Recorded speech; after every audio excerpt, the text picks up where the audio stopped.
মাধ্যমে মৃত্যুকে আটকানো যেত, চিকিৎসার মাধ্যমে মৃত্যুকে বন্ধ করা যেত, তাহলে আমরা আপনার মৃত্যুটাকে বন্ধ করে রাখতাম।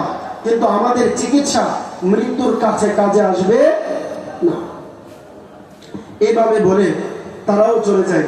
শেষ মুহূর্তে বাদশাহ এসে বলে যে, হ্যাঁ আমার পুত্র, আমি আমার ধন সম্পদ টাকা পয়সা দিয়ে তোমাকে বাঁচানোর অনেক চেষ্টা করেছি, কিন্তু তোমাকে বাঁচাতে পারি নাই।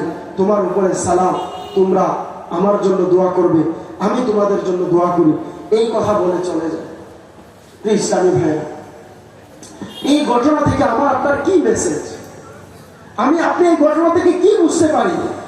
রোম দেশের মতো বাদশার ছেলে, যুবক ছেলে, তার না টাকার কমতি ছিল, না ধন সম্পদের কমতি ছিল, না দুনিয়ার কোনো কিছু কমতি ছিল, এরপরেও সে যুবক অবস্থায় পৃথিবী থেকে বিদায় নিয়েছে। আজকে আমার আপনার সামনে হাজারো যুবক মারা যাচ্ছে, অ্যাক্সিডেন্টে মারা যাচ্ছে। যদি আমার মৃত্যুটা কোন অবস্থাতে হয়, এটা আমার সবচেয়ে বড় জানার বিষয়।